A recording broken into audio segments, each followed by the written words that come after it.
Subscribe करें और bell दबाएं ताकि कोई खबर रह न जाए। हुकूमत ने एक बहुत बड़ा फैसला किया है और वो फैसला ये है कि 1 फरवरी से, यानी कि फरवरी शुरू हो गया, अब कोई भी पाकिस्तानी किसी भी किस्म की शॉपिंग करेगा और 50,000 रुपए से ज़्यादा की ख़रीदारी पर उसे शनाख्ती कार्ड देना पड़ेगा। कुछ मामलात ऐसे थे जिस पे हमने कई बार देखा मुजाहरे चल रहे हैं और ताजिर बिरादरी इसके लिए तैयार नहीं थी। पूरे मुल्क में बड़े पैमाने पर मुजाहरे हुए। हुकूमत ने कहा इसके बगैर टैक्स कलेक्शन नहीं हो सकती। मजमूई तौर पर हुकूमत ने जो हदफ रखा टैक्स जमा करने का, वो 5,500 अरब रुपए का हदफ रखा। बार बार टैक्स रिटर्न्स की तारीखों में, आखिरी तारीखों में इजाफा किया जाता रहा और अब फिर 28 फरवरी जो है वो आखिरी तारीख मुकर्रर की गई है।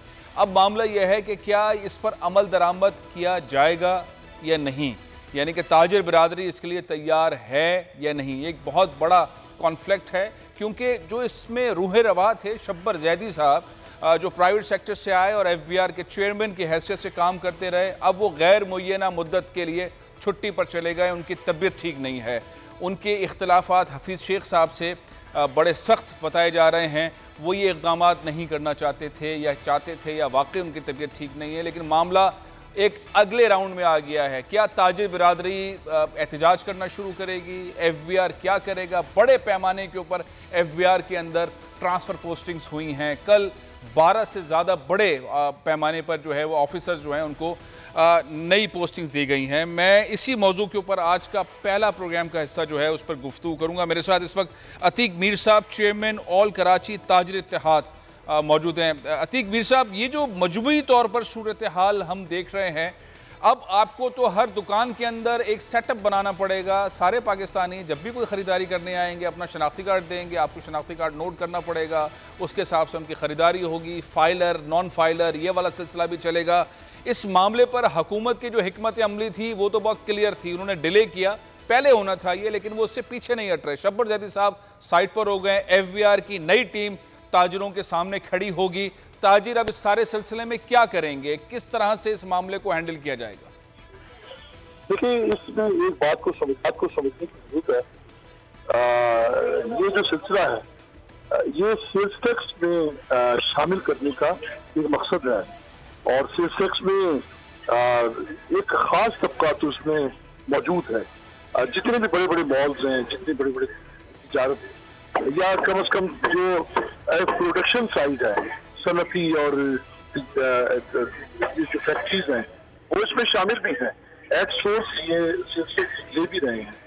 अब हुकूमत का ये ख्याल है कि टैक्स बेस को बढ़ाने के लिए, ये रेवेन्यू का हजम ज्यादा करने के लिए आम ट्रेडर्स को भी इसमें लाया जाए।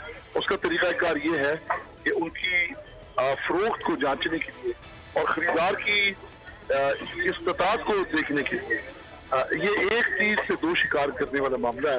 वो ये देखना चाहते हैं कि 50,000 से जायद जो भी खरीदारी हो उसका इंदराज हो और हर माह उसकी जो शीट है खरीद और फरोख्त की वो जमा करवाई जाए, यानी गोशवारा माहाना तौर पे जमा करवाना जरूरी होगा। इसका अब वो जिस तरह आप बता रहे थे कि इसके लिए कोई एक खातेदार रखना या वो तो सब बात की कहानी है। असल मामला ये है, मैं अतीक साहब आपको चंद लम्हों के लिए यहाँ रोक रहा हूँ। जो मामला है उस पर ताजिर बिरादरी मसाइल हल करना चाहती थी, हुकूमत भी मसला हल करना चाहती है। मुल्क में टैक्स कलेक्शन का मामला एक गंभीर मामला है। PTI की गवर्नमेंट समझती है कि हमें ज़्यादा टैक्स वसूल करना है, टैक्स को बढ़ाना है और कौम भी ये चाहती है, लेकिन तरीक़ेकार के ऊपर एतराज़ रहा है। अतीक मीर साहब, आप अपनी बात पूरी कीजिए और ख़ास तौर पर ये बताइए कि ये प्रैक्टिकली पॉसिबल है कि हर शहरी जब भी कोई चीज़ ख़रीदेगा, यहाँ तो एक AC लेने के लिए जाएँ, TV लेने के लिए जाएँ, जो कि मिडिल क्लास के लोग कमेटी डालते हैं, लोअर मिडिल क्लास के लोग पैसे लेते हैं, किस्तों पे चीज़ें होती हैं, उसमें भी शनाख्ती कार्ड जमा कराना पड़ेगा। ये एक अच्छा तरीका भी तो हो सकता है। इस तरीके के ज़रिए ज़्यादा टैक्स कलेक्शन भी तो जमा हो सकती है अगर हुकूमत के एंगल से देखा जाए तो। देखिए, इसमें हुकूमत की ये ख्वाहिश कतई तौर पर गलत नहीं है, रेवेन्यू बढ़े, लेकिन उसके लिए टैक्स बेस को भी वसी करना होगा। उसके लिए ऐसे फार्मूले लाने होंगे जो ताजिर दोस्त हों। लेकिन यहाँ मामला दूसरा है, क्योंकि आपने बात की है शनाख्ती कार्ड की शर्त की। शनाख्ती कार्ड के बाद ये जो छोटे ताजिर हैं, स्मॉल एंड मीडियम एंटरप्रेन्योर्स, इनको जब इस दायरे कार में लाया जाएगा तो इनका खरीदार भी छोटा और दरमियाने दर्जे का शहरी है, जिसकी सकत इस वक्त खत्म हो गई, भूख घर घर नाच रही है। ऐसे मौके पर हम मजीद 17% सेल्स टैक्स छोटे और दरमियाने दर्जे के शहरियों से अगर वसूल करें तो हमारा जो इस वक्त तबाही से दो चार कारोबार है वो खत्म हो जाएगा। अल किस्सा मुख्तसर फैसल अजीज साहब ये है कि ये प्रैक्टिस ये हवा में तहलील हो जाएगी, ये एक कतई तौर पर ये मुस्तरद हो जाएगा। ये आम ताजरों के लिए मुमकिन ही नहीं है कि इस पर प्रैक्टिस करें। आम और छोटे दर्जे के शहरियों के लिए मुमकिन नहीं है कि वो मजीद 20 से 25% महंगाई को एक यकलख कबूल कर लें। इसलिए हुकूमत को चाहिए कि होश के नाखून दें। आपके ख्याल में हुकूमत को क्या करना चाहिए? एक मुल्क के अंदर जो है वो 8 लाख लोग टैक्स देने वाले थे, उसमें तनख्वाहदार ज्यादा थे, बड़ी मुश्किल से 16 महीने के अंदर कोई 26-27 लाख लोगों को टैक्स नेट में शामिल किया है, यानी कि जिन्होंने रिटर्न जमा कराए। अक्सर लोगों ने तो 0 रिटर्न जमा कराए, लेकिन रिटर्न जमा करा दिया है। अब खरीदारी भी हो रही है, ब्लैक मार्केटिंग है, सब कुछ है। तो हुकूमत के पास और ऑप्शन क्या है? आप किस तरह उनको ताउन करेंगे कि भाई ये रास्ता अपनाएं जिससे टैक्स कलेक्शन भी हो? इसमें सबसे पहले ये देखना होगा कि हम जो टैक्स का तरीकाकार या उसकी जो शरह का तायुन कर रहे हैं वो किस तबके के ताजरों के लिए है। देखिए, इनकम टैक्स का तो झगड़ा ही कोई नहीं, इनका ये मसला शनाख्ती कार्ड का इनकम टैक्स के लिए नहीं है। ये सेल्स टैक्स के लिए है। सेल्स टैक्स इस वक्त ये गरीब का टैक्स नहीं है, ये छोटे लोगों से लेना ये कतई तौर पर जाती है। इसलिए देखें, बड़े बड़े मॉल्स, शॉपिंग मॉल्स में आप जाइए, वो आपको रसीद देते हैं बाकायदा सेल्स टैक्स की कटौती की। उनका खरीदार भी वो है जो सकत रखता है, इस्तात रखता है। मुराद सईद साहब की कोशिशें हैं कि ताजिर बिरादरी के साथ बैठा जाए और ये जो हिकमत अमली अपनाई जा रही है, जो 1 फरवरी से शुरू हो गया है, जिसके बारे में अतीक मीर साहब भी बता रहे हैं कि निचले दर्जे के छोटे जो ताजिर हैं उनके ऊपर टारगेट किया जा रहा है, उनके ऊपर असर पड़ेगा। अतीक मीर साहब, ये अंदाजन पाकिस्तान भर में कितने ताजिर होंगे? अगर हम सारी मार्केट्स को कैलकुलेट करें, कितने होंगे? कराची सबसे बड़ा शहर है, कितना ज़्यादा असर पड़ेगा छोटे ताजिरों के ऊपर? देखिए, इसमें तो कोई शक नहीं है कि ये तादाद पूरे मुल्क की अगर सतह पे देखी जाए तो छोटे बड़े मिला के ये तकरीबन 80-90 लाख से कम नहीं होंगे। 80-90 लाख, जी बिल्कुल। और अगर एक अच्छी पॉलिसी दे दी जाए जिसमें हर शहरी से उसकी आमदनी के हिसाब से, उसकी हैसियत के मुताबिक अगर टैक्स कलेक्ट किया जाए तो कोई भी देने को तैयार नहीं है।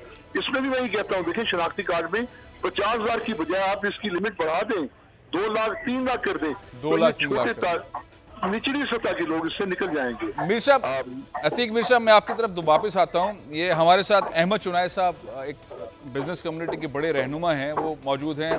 अहमद चुनाई साहब, ये मामला आखिरकार शुरू हो गया है, 1 फरवरी से अब शनाख्ती कार्ड की शर्त लागू हो गई है। शफर जैदी साहब के बारे में कहा यह जा रहा है कि उनकी तबीयत इसी मौजू पे ख़राब हुई है और वो अब हुकूमत से गैर मुय्यना मुद्दत के लिए FBR छोड़ के चले गए हैं।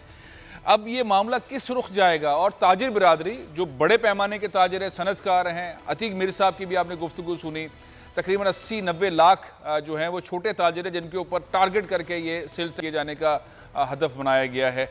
आप क्या समझते हैं, जो FBR ने टारगेट बनाया है 5,500 अरब रुपए कलेक्ट करने का, ये हदफ पूरा हो जाएगा? और इस हिकमत अमली के हवाले से आप क्या कहेंगे जो हुकूमत की है? बिस्मिल्लाहिर्रहमानिर्रहीम। फैसल भाई, देखिए, ये जो शिक है 50,000 से ऊपर की परचेज पर शनाख्ती कार्ड देने की, आप भी सारी दुनिया में आते जाते हैं, हम भी आते जाते हैं, पाकिस्तान में भी हम देखते हैं, दुनिया के तमाम ममालिक में देखते हैं, कहीं भी कंज्यूमर लेवल पर अगर मैं कोई चीज़ खरीदने जाता हूँ तो मुझे मेरी आइडेंटिटी नहीं पूछी जाती, बल्कि मुझे टैक्स रिसीप्ट जरूर दे दी जाती है कि ये तुम्हारी टैक्स रिसीप्ट है, जो उसका डायरेक्ट कनेक्शन उनके अपने जो भी FBR या उनका जो टैक्स डिपार्टमेंट होता है उसके साथ होता है और उनका टैक्स ड्यू पेड हो जाता है। तो ये मुझे इस शिप की जो है वो मंतक समझ में नहीं आती कि जब आप जो भी इनवॉइस ले रहे हैं, चाहे वो XYZ ले रहा है या ABCD खरीद रहा है, उसको वो टैक्स पेड इनवॉइस तो मिल रही है। और अगर मुझे रिफंड लेना है चाहे वो एयरपोर्ट की सतह पे लेना है या उसको वैल्यू एडिशन करके बेचना है, तो मैं बाउंड हूँ कि अपना नाम भी दूँ, अपना एनटीएन नंबर दूँ, अपना जीएसटी नंबर दूँ और जो भी जरूरी रिक्वायरमेंट है वो पूरी करूँ। लेकिन यहाँ ये समझ नहीं आ रही कि गवर्नमेंट इस सेल्स को क्यों डिस्करेज कर रही है कि जिन्होंने आगे उस सेल टैक्स का कोई वैल्यू एडिशन नहीं लेना या रिफंड नहीं लेना। तो मैं नहीं समझता कि ये कोई जरूरी शिक है या इससे कोई टैक्स कलेक्शन में इजाफा होगा, बल्कि इस शिक से टैक्स कलेक्शन जो है वो डिस्करेज होगा। अच्छा। लोग जो है वो छोटे छोटे इनवॉइसेस बनवाएंगे कि यार हम अपना नाम नहीं देते या हम आगे के सवाल जवाब से बच जाएं। और ये इतनी बड़ी सेल है कि इस सेल को हैंडल करना एफबीआर की बस की बात नहीं है।